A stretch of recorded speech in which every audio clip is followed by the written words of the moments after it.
Muito bom dia, estudantes, professores de geografia, porque os professores de educação física estão aí acompanhando também. Acabei de convidá-los para fazer parte aqui, ó, do nosso chat em geografia. Nós que temos a honra, a presença brilhante, magnífica, diretor, passa para mim, porque vai demorar, a aula é curta. Bom dia a todos, alunos, professores e até aos demais aí que irão acompanhar mais essa aula de geografia para os 7º anos do ensino fundamental dos anos finais. Vou dar uma continuidade aí de um assunto muito interessante, que o tema da aula é... Param! As fases da globalização, parte 2. Sidney, trava na beleza. O Antônio vai fazer trava na beleza. Não, eu não faço isso aí não. Pessoal, lembrando aí da habilidade que nós vamos trabalhar hoje, que a professora Juliana vai falar com o maior mérito. Vamos lá. EF07GE19. Aplicar conhecimentos geográficos para identificar fenômenos quase que não saiu, ó, socioespaciais representativos das primeiras fases do processo de globalização em diferentes lugares. Unidade temática, mundo do trabalho. Objeto de conhecimento, produção, circulação e consumo de mercadorias. Isso aí, né? E logicamente, como de costume, nós vamos iniciar a aula com um vídeo falando aí sobre a ODS, né? O ODS 9, Indústria, Inovação e Infraestrutura, que tem tudo a ver aí com o nosso tema de hoje. Daqui a pouco nós retornamos.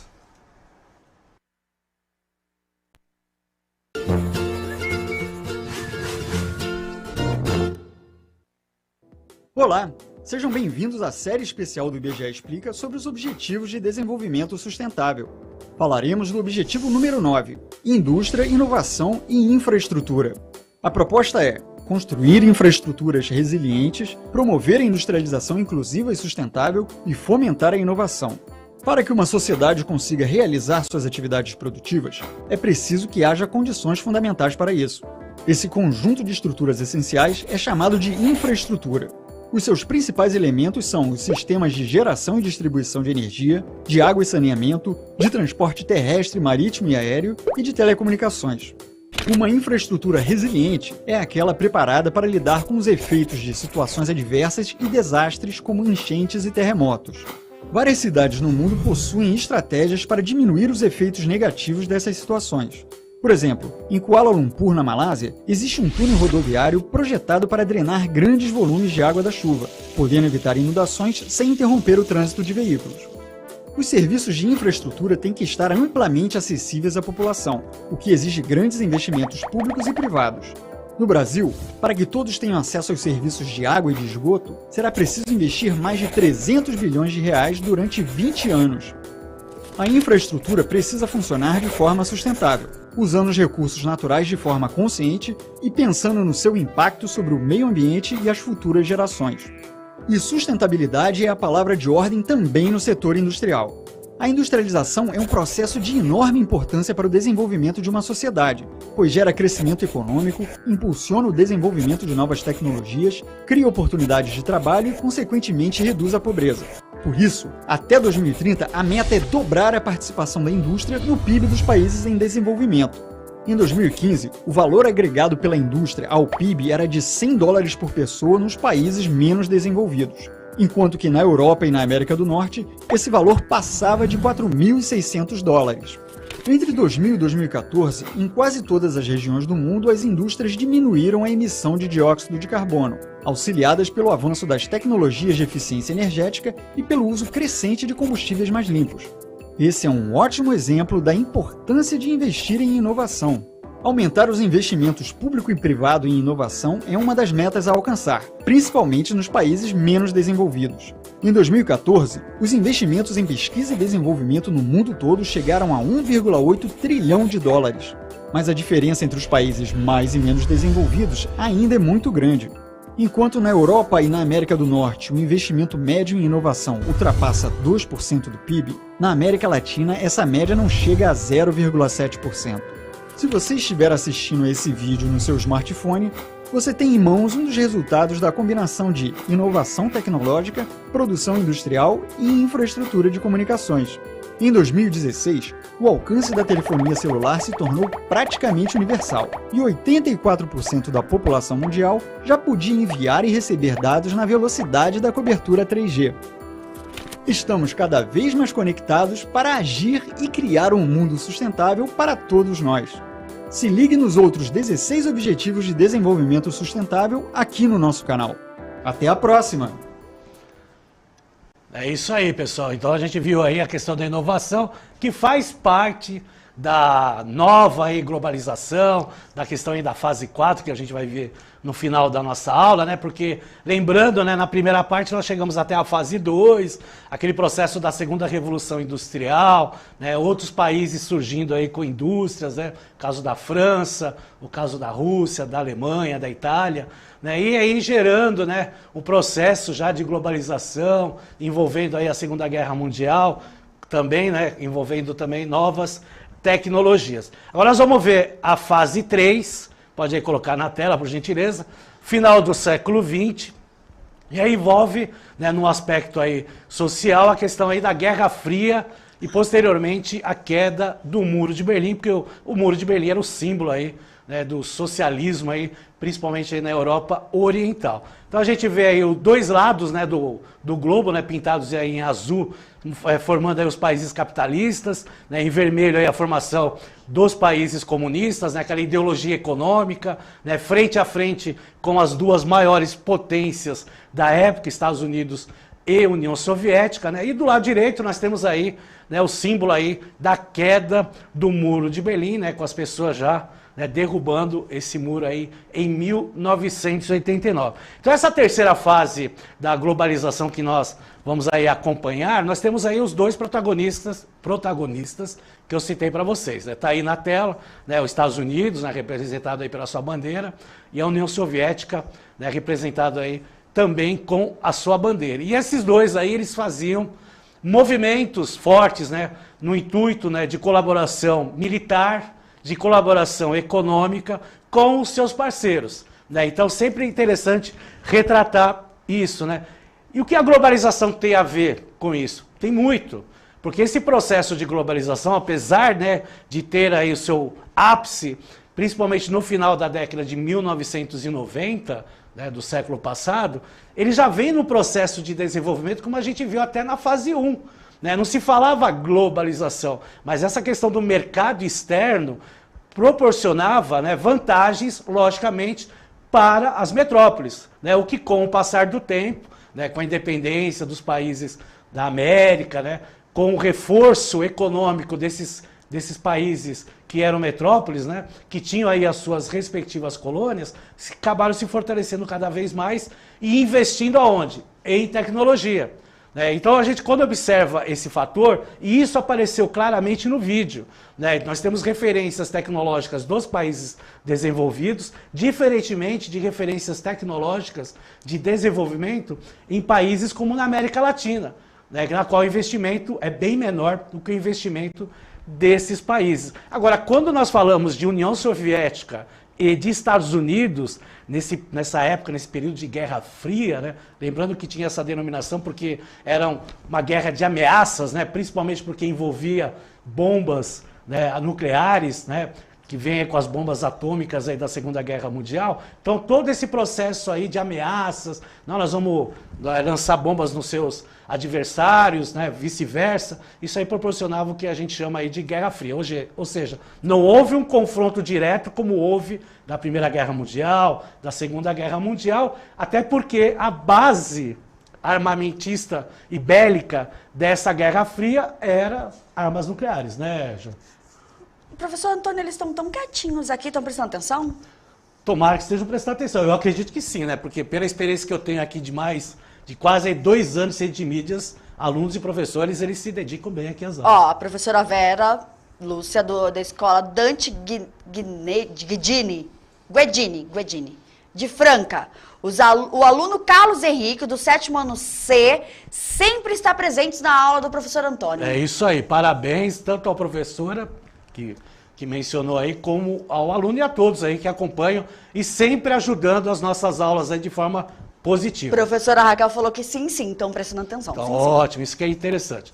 Bom, falando sobre essa questão aí de adversidades, né, e de disputas tecnológicas, uma das mais conhecidas entre as duas megapotências, que são aí os Estados Unidos e a União Soviética no período de Guerra Fria, é a corrida espacial. Então, nós temos aí na tela, né, duas imagens que mostram, né, essa questão aí. Na próxima tela, pula. ação. Aí. Aí nós temos aí, por exemplo, Armstrong trabalhando no módulo lunar em 21 de julho de 1969. Né, e do lado direito nós temos aí a réplica do Sputnik 1, né, o primeiro satélite artificial lançado em 1957, né, pela ex-União das Repúblicas Socialistas Soviética. Né? Então, isso é uma referência tecnológica, né, esse processo, né, de lançamento, né, para o espaço, tanto dos foguetes como também dos satélites, proporcionaram aí, né, grandes adversidades entre essas duas superpotências, o que proporciona hoje, né, logicamente nós temos os pontos positivos, que é, por exemplo, a transmissão de imagens, né, do áudio, do som, né, através de satélites. Hoje, sem o satélite, por exemplo, nós não teríamos aí, né, essa aula sendo apresentada ao vivo, porque boa parte aí já utilizamos aí os satélites, até para informações em geografia. A geografia utiliza muito informações de satélites, né? Os professores sabem muito bem isso, né? O SIG, né? Que é o Sistema de Informações Geográficas, né? A gente acaba trabalhando e até passando aulas aí para os nossos queridos alunos, né? Só que junto com essa corrida espacial, né, essas duas superpotências também foram conhecidas por uma outra corrida, né? Corrida, na realidade, não faz parte do atletismo da nossa caríssima aqui professora de Educação Física. Faz sim, corrida faz. Mas essa corrida não. Não? Corrida não. Vamos colocar lá nos Jogos Põe lá, Olímpicos? põe na tela, eu não vou nem falar, põe lá. Jogos Olímpicos não aceitaria essa corrida. Corrida armamentista, né? Então, nós temos aí a corrida armamentista que também teve aí na Guerra Fria entre as duas potências, né? Então nós temos aí, né, os técnicos do NRL trabalhando num satélite como programa do SDI, que é um programa secreto, né, dos Estados Unidos na época, e lá na parte direita, olha que interessante, um conceito de um escudo antimísseis orbital soviético dos anos de 1980. Né? Então a tecnologia sendo usada também nesse processo armamentista entre essas duas superpotências, além da espionagem e todo aquele processo lá. Então nós tínhamos lá a CIA do lado, que até hoje ela existe, né, que é a Polícia Secreta dos Estados Unidos, né, como nós temos aqui, como se tinha na União Soviética, a KGB, né, que dizem que foi extinguida aí com a União Soviética, mas tem aí algumas dúvidas, né? Então se utilizava, né, se fazia aqueles programas, né? Tinha um seriado legal que falava sobre essa época. Eu não sei se você já assistiu, porque você não é dessa época. Não, eu sou da Peppa Pig pra frente. Ah, então tá explicado. Tá explicado. Agente 86, já viu falar? Não, Então, de verdade. Era um seriado antigo aí que falava sobre essa questão aí da CIA, da KGB, mas de forma irônica. Os professores aí, né, um pouquinho mais velhos aí, sabem do que eu tô falando e era muito legal. Eu adorei o seu dizem que, falaram que...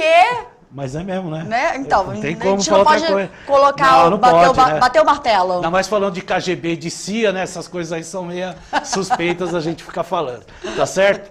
Bom, quando eu falo de globalização e falo desse período de Guerra Fria, né? E esse período de transição, né? Da Guerra Fria para um processo, né? De nova ordem mundial, eu sempre comento sobre a DIT, que é a Divisão Internacional do Trabalho, tá? Ela tem duas partes, né? Vocês vão aí acompanhar na tela. Tem a parte aí que fala sobre após a Segunda Guerra Mundial, né, e fala da nova Divisão Internacional do Trabalho, que já é um processo mais globalizado. Mas se vocês acompanharem as setas, elas não mudam muito, né, porque a gente vai observar, né, apontando aí dos países desenvolvidos para os subdesenvolvidos, falados na época, em vermelho, eles forneciam produtos industrializados, capitais, empréstimos e investimentos, que eram poucos, né, após a Segunda Guerra Mundial, que foi se acelerando, né, na ordem global, né, com produtos industrializados de tecnologia superior, de tecnologia e capitais, que são os empréstimos,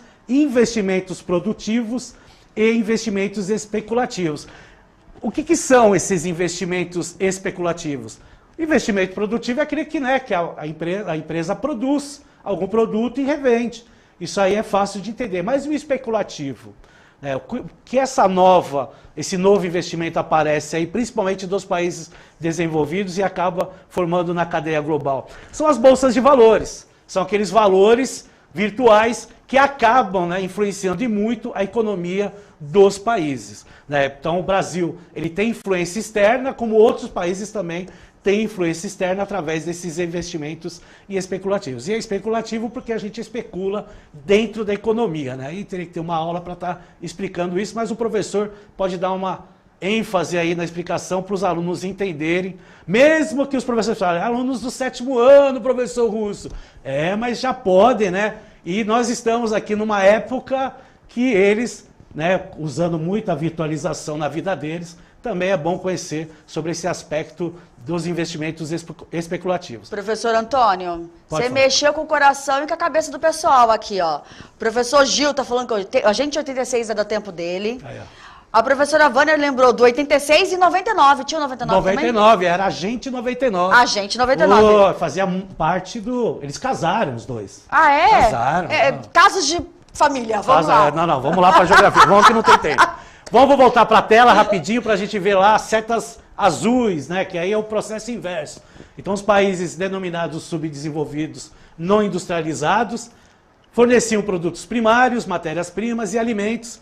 E na nova ADIT não mudou muito, continua aí produtos primários, aí tem os produtos industrializados por causa das multinacionais, hoje chamadas de transnacionais, capitais, empréstimos, lucros das transnacionais, os royalties, né, e juros da dívida, principalmente aí os juros da dívida que foi se acumulando aí nesse período aí dos empréstimos aí, principalmente nas décadas de 50, 60, 70 e 80, e logicamente teria que cobrar os juros posteriormente. Tá certo? Então é interessante essa tabela aí que a gente mostra, esse gráfico aí da Divisão Internacional do Trabalho, porque retrata fielmente, né, o que foi esse período aí que forma a globalização nessa terceira fase da globalização que cada vez mais distingue, né, os países, né, com maior poder aquisitivo e os países com o menor poder aquisitivo, que vem desde a época lá das expansões marítimas, com a colonização da América,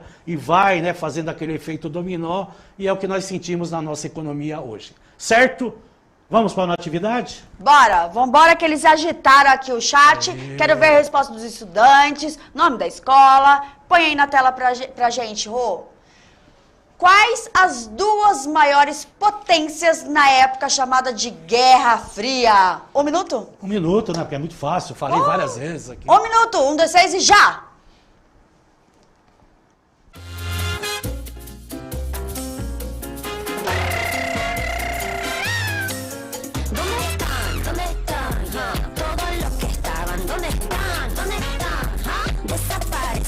Sin pensar, sin más, sin saber que no me importaría nada. Yo no temo si voy sola, baby. Si me da igual, yo solo quiero llegar lejos, brillar. No puedo más, me tienen cansada con tanto disfraz. Gucci, Chanel, eso es lo que importa y es más. Si no tienes chain, se va por otra puerta a tocar. ¿Cómo estás? Yo me quedo a tu lado, papito, ven, dame un beso. ¿Dónde vas? Yo creía tenerte pa' mí toda la noche entera. No, tú eres todito mío. No, dame calor, tengo frío. No, tú eres todito mío. No, bésame suave, que rico.